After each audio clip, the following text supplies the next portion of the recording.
एकत्र परम सम्मानीय परम श्रद्धेय शुद्ध बुद्ध ज्ञान वृद्ध सत्संग प्रेमी सदात्माओं तथा धारा धाम को पावन ज्ञानालोक से आलोकित करने वाली श्रद्धा एवं भक्ति स्वरूपा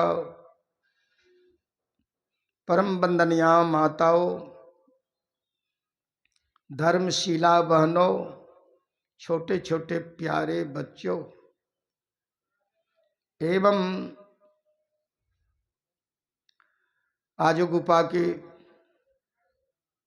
समस्त सुप्रतिष्ठित ग्रामवासियों को हार्दिक अभिनंदन एवं प्रतिवंदन है। अध्यात्म से जिज्ञासा एवं उत्कंठा रखने वाले जिज्ञासुओं को भी मेरा अनेक अनेक नमन है एवं गिरिपति के समस्त परिवार को भी मेरा बारंबार नमन है। अभी आप लोग गुरु महाराज द्वारा रचित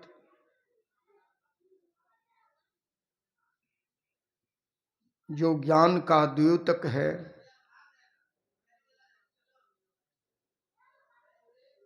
उसको सुने और उसको सुन करके अगर हम आप अपने जीवन में सही से उतारने का प्रयास कर लेते हैं तो हमारा ऐहिक जीवन और पारमार्थिक जीवन इस धारा पर या इस यवनी पर थिरक करके उतर जाएगा और सही मानवता का उदय हमारे आपके जीवन में हो जाएगा। समाज में हम आप पूजनीय, सम्माननीय, आदरणीय बन जाएंगे, यानी सही इंसानियत हमारे आपके जीवन में आ जाएगा अगर उसको हम आप जीवन में सही से उतारने का सतत प्रयास करें। उपनिषद में आया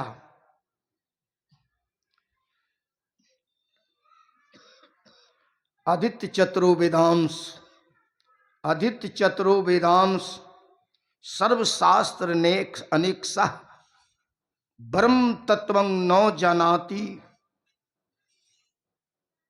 दर्वी पाक रसं यथा। अर्थात जिसने छहों शास्त्रों को पढ़ा है, 18 पुराणों को पढ़ा है, वेद पुराण आदि आदि ग्रंथों को छान चुका है, परंतु ब्रह्म तत्व को न जाना तो खाक धूर छाना, यानी जैसे कलछुल है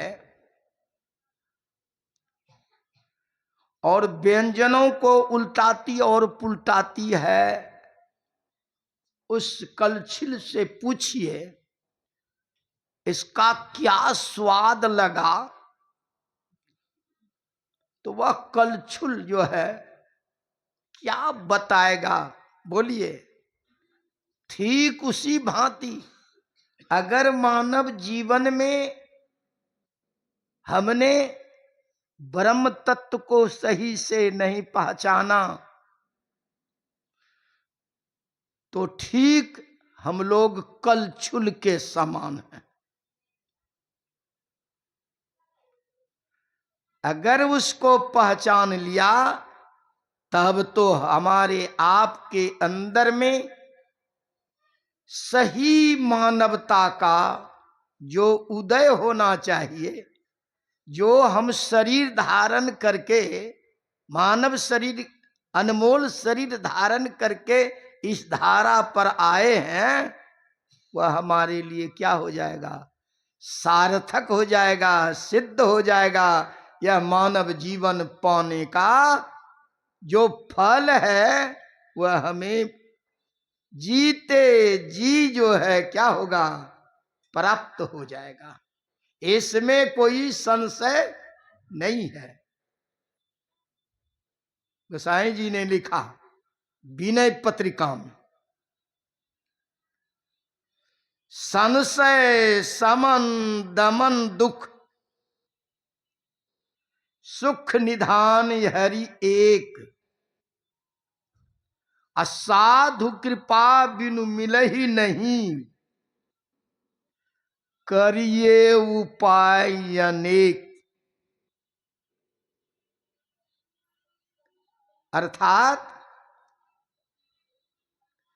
संशय समन, दुनिया का कोई भी संशय जो है आपके जीवन में नहीं रहेगा।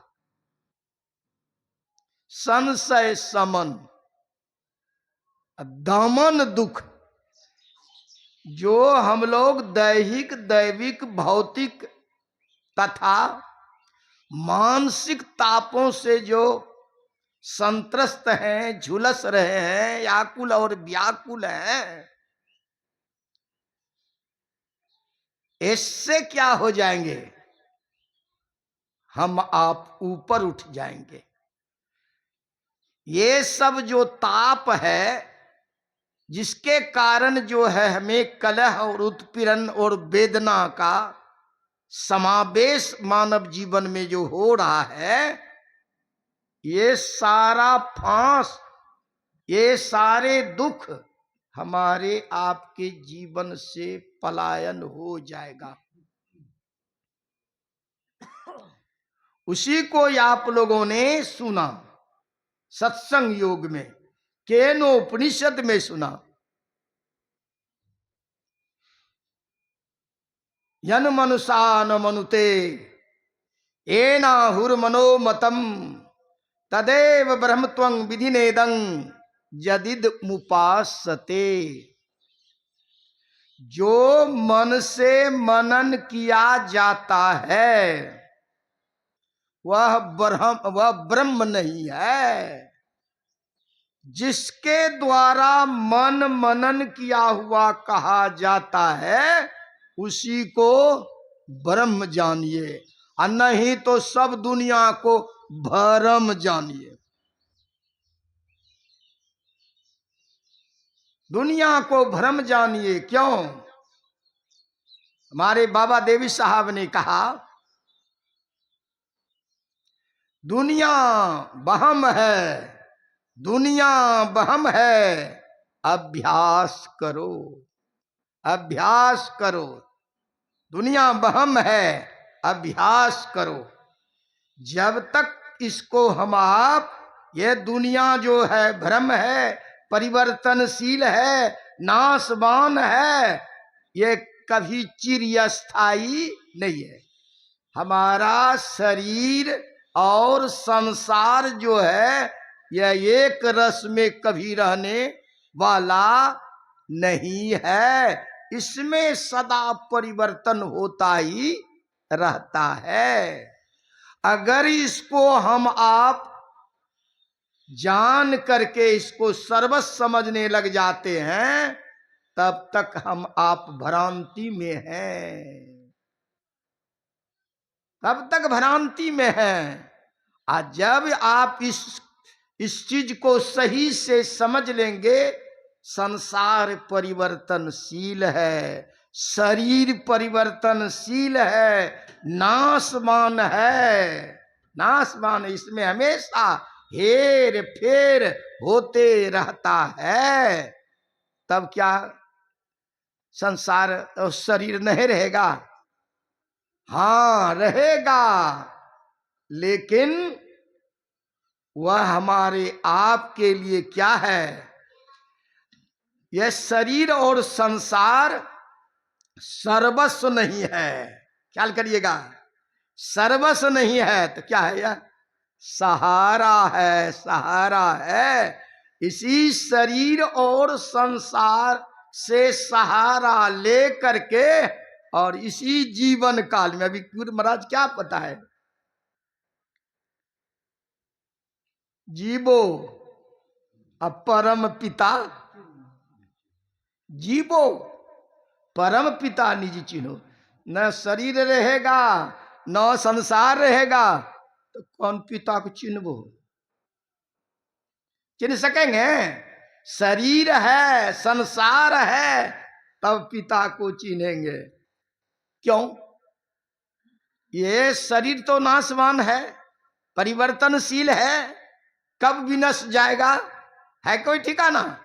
इसलिए जीते जी और उसको क्या कर लीजिए, ब्रह्म को, परमात्मा को आप चिन्ह लीजिए। इसका बोध हो जाए, शरीर रहते बोध हो जाए, तब संत कबीर साहब को नहीं रहा गया।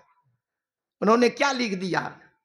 साधो भाई, साधो भाई जीवत ही करो आशा, साधो भाई जीवत ही करो आशा। जब तक जीवित हो तब इसका आशा रखो, और जब जीवन अस्त हो जाएगा तब इसकी आशा क्या? साधो भाई जीवत ही करो आशा, जीवत समझे जीवत बूझे, जीवत समझे जीवत बूझे अजीवत मुक्ति निवासा।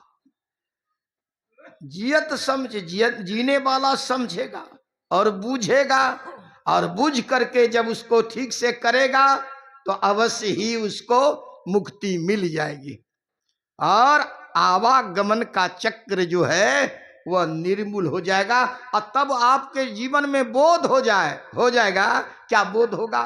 घर में बसत वस्तु भी घर है, घर ही वस्तु मिलावे, आ कहे कबीर सुनो हो अवधू ज्यों का,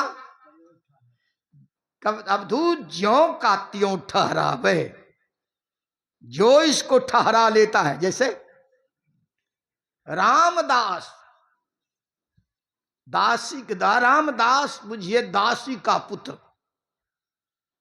रामदास दासी का पुत्र, लेकिन दासी साधारण दासी नहीं, परिचारिका थी।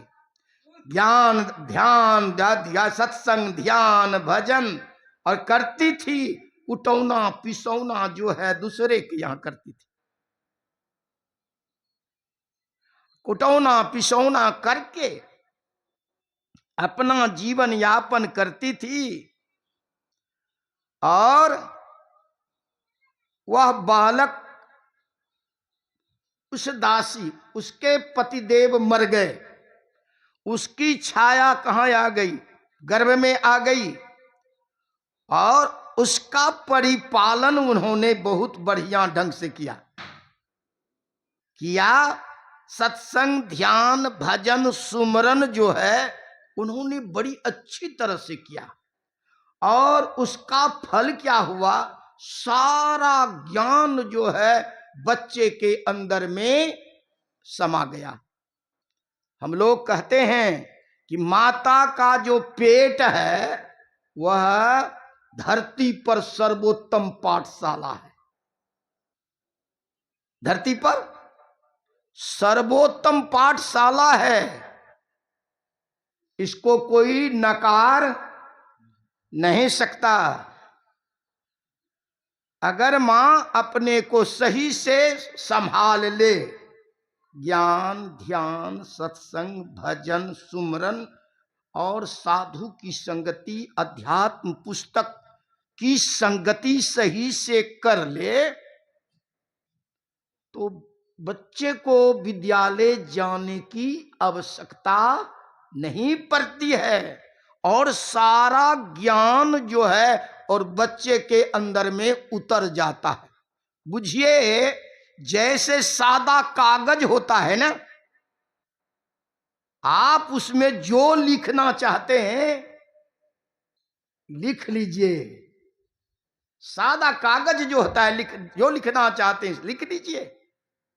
वही है बालक, कोरा कागज है और वह सब कुछ माता के एक्टिविटीज से, चाल चलन से, खान पान जो है अगर उसका समीचीन है, उत्तम है, आचार विचार उत्तम है, और उसके गर्भ में जब आएगा तो सुसंस्कार समन्वित वह बालक आएगा। बालक हो या बालिका हो, सज्जनों, उस परिचारिका ने उस बच्चे का रामदास को जन्म दिया। उत्तरोत्तर अपना कुटौना पिसौना करके जीवन यापन करने लग गई। अब बच्चे को पेट में तो सिखा ही, और बाहर में भी बच्चे को उत्तम शिक्षा क्या करने लगी? देने लगी। उत्तम शिक्षा देने लगी बाहर में भी, जैसे मदरसा ने दिया, जैसे पुत्रों को मदरसा ने दिया। शुद्धो हसी बुद्धो हसी निरंजनो हसी संसार माया परिवर्जितो हस्ति संसार शुष्कं तज मोह निद्रांग मदरसा मुवाच पुत्रम। अपने पुत्र से मदरसा ने कही, जो ऋतुध्वज कि धर्म पत्नी होने का जिनको सौभाग्य मिला था, वो भी राजा, ये भी राजकुमारी की बेटी, सौभाग्य प्राप्त हुआ था, और उसने इस तरह की सीख दे दिया। और ऋतुध्वज से कहा, जो भी आपके हमसे संयोग से जो बालक हो या बालिका हो, उस पर मेरा अधिकार रहेगा, आपका अधिकार नहीं। यह कैसे होगा? यह कैसे होगा? ऋतुध्वज ने कहा यह नहीं होगा। कहा नहीं होगा तो पति पत्नी का संबंध कट। पति पत्नी का संबंध कट। ऋतुध्वज की कुकमुक हो गई। तब विचार करके ऋतुध्वज ने कहा, अच्छा अच्छा अच्छा, रहेगा तो मेरा ही न रहेगा। कहा बोलिए? कहा हाँ ठीक है, तुम्हारा ही अधिकार रहेगा। सज्जनों, और कर्म कर्म से एक नहीं 4 पुत्रों को वह जन्म देती है। कर्म कर्म से पुत्रों को जन्म देती है। पहला सुबाहु, दूसरा यरिमर्दन, और तीसरा जो है विक्रम, और 3 को जब जन्म दे देती है और उसको सुना सुना के पलरे पर सुना करके उसको ज्ञानी बना, उसको सुना करके और ज्ञानी बना दिया उसको सुना करके। और जो चौथा पुत्र जो यलर्क हुआ, तब ऋतुध्वज ने कहा, सबको ज्ञान वैराग्य बना दोगे, ब्रह्म ज्ञानीय बना दोगी, तो राजनीति राज करने वाला कौन रहेगा? राज संचालन करने वाला होना चाहिए ना कोई। अगर ठीक है आप नहीं मानते हो तो आपका अधिकार। लेकिन सज्जनों, वो तीनों पुत्र जो ब्रह्म ज्ञानी थे, कानन की तरफ, अरण्य की तरफ जाने जब लग गए, कहा मेरा भाई फंस गया संसार, टूटी नाव में फंस गया। कौन कहा? तीनों भाइयों ने कहा। हम लोग कहते हैं संत सम्राट की वाणियों को, टूटी नाव ऊपर जा बैठा, टूटी नाव ऊपर जा बैठा, टूटी नाव पर बैठा, जाकर के बैठ गया। तो मदलसा के मन में हुआ, अब ये चला जाएगा, चला जाएगा। सज्जनों, राजनीति वगैरह पूरी तो ध्वज ने बताया, अब बताया न, अब दूसरे राजा ने फिर चढ़ाई कर दिया। राजा राजा में चढ़ाई होती है ना, बादशाह बादशाह में चढ़ाई होती है ना, चढ़ाई कर दिया राज पर। अलर्क की ऐसी हार हो गई, ऐसी हार हो गई अलर्क की, त्राही माम की दशा में आ गए। कहा मां मां अब क्या होगा, अब जान बचने वाला नहीं है मां, नहीं है मां। बताओ, तूने मुझे जानबूझ करके, ज्ञानी हो करके, और तूने मां पिता के हाथ में दे दिया, दे दिया। अब क्या होगा मां, बोलो।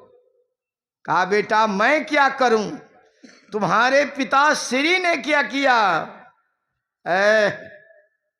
मांग लिया कि मैं अपने पुत्रों को अब राजनीति सिखाऊंगा। सीखो नहीं अब राजनीति, पर लिपार तेरा मीता खरिया, अब उससे मिलने का ध्यान न धरिया। टूटी नाव ऊपर जा बैठा, और गाफिल गोता खाए बेगारे। अरे दिल गाफिल गफलत मत कर, एक दिन जम तेरे आबेगारे। अरे दिल गाफिल गफलत मत कर, एक दिन जम तेरे आवेगार। अब तो माता को अलर्क ने कहा मां मां अब कोई उपाय नहीं है, बचाओ मां। और टूटी नाव पर जो है बैठा दिया, और नाव में बहुत छिद्र है मां, अब बताओ क्या दशा होगी। कहा बेटा मैं क्या करूंगी। भाई जी जब जाने लगे कानन की तरफ, तो उसने एक ताबीज भर करके दे दिया था। बेटा कहा था कि मां अगर घोर से घोर विपत्तियां आ जाए ना, तब उस ताबीज को खोल करके पढ़ लेना। खोलो बेटा, ताबीज को खोलो, और कहोगे कि मां ने जो है इसको छिपा करके रख लिया। कहा बेटा मां ने छिपा करके नहीं रखी है, तुम्हारे पिता का यह करामत है। किसका करामत है? पिता श्री का करामत है। खोलो खोलो खोलो। ताबीज को खोल लिया, जैसे ताबीज मेरी ताबीज को जैसे पढ़ा, अलर्क को बोध हो गया, अरे राम मैं तो दलदल में हूं, दलदल में हूं। कहा मां अब राजकाज से चाहे जीत ले चाहे जो करे, अब राजकाज से मुझे कोई सरोकार जरूरत नहीं है। अब चला, अब निकल गया, या अब इस विपत्ति की मुझे डर और परवाह नहीं है। संपत्ति रहेगी तब ना। हम लोग कहते हैं सूरदास भक्त परवर सूरदास जी महाराज की वाणी को, ताते ताते से ये जदुराई ताते से ये जदुराई।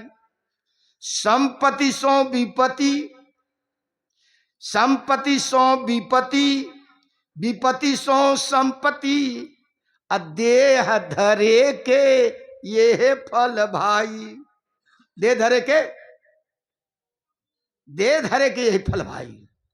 तब कहते कहते क्या दिया, द्वितीया चंद्र बारहत ही बार, घटत घटत घटी जाई। सूरदास संपदाय अवता जिनको पतियाई। जिसने इसको समझ लिया है यही सर्वस्व है, तो वो अंत में हाथ मल मल करके क्या होता है, रोता है, पछताता है, पश्चाताप करता है और सिर धुन धुन करके पछताता है। क्यों पछताता है? इसका मूल कारण है कि यह परिवर्तनशील है, नाशवान है, शाश्वत या कुटस्थ नहीं है। और जो शाश्वत और कुटस्थ है, सनातन है, पुरातन है, उसका बोध उसके अंदर में नहीं है। यही कारण है वह दुखालय में है, दुखालय में है। रामदास ख्याल करिए, जिस तरह से अलर्क निकल गया, रामदास जब उत्तरोत्तर सारा ज्ञान माता श्री के द्वारा जान गया और वह बड़ा हो गया। कैसा हो गया? सयाना हो गया, 12-14 वर्ष का हो गया। मां ने कहा, बेटा अब तू तो पढ़ने संस्कार के करने लायक हो गया, मैं बूढ़ी हो गई, काम धाम मेरे द्वारा चलता नहीं है, अब तुम मुझे खिलाओ। कहा, मां सुनो, मैं तो खिलाऊंगा ही। तो कहा मां ने, बेटा पढ़ने संस्कार कर लो और करके जो है तुम्हारी बहू आएगी और दोनों मिल करके मेरी सेवा करो। कहा, मां तूने इतना जो मुझे दिया ये सब कुछ व्यर्थ दिया। मानेंगे? कौन कह रहा है? बालक कह रहा, बालक कह रहा है, तूने जो इतना मुझे दिया, गर्भ से लेकर के जो है बाहर में जो दिया, बुझ लो क्या करना, एक गोबर में घी डालने के बराबर है। गोबर में घी डालने के बराबर है। मां ने कहा, बेटा ये क्या बात बोल रहे हो? कहा, मां अब तू मुझे संसार की तरफ बांधना चाहती हो, मैं संसार में बंधने वाला नहीं। हम लोग रहमान कवि के बारे में समझते हैं, बोलते हैं, और वो मुसलमान रहते हुए और उनके अंदर में कितना बड़ा ज्ञान था। भगवान कृष्ण और राधा जी के बड़े प्यारे थे, मुसलमान रहते हुए बहुत प्यारे।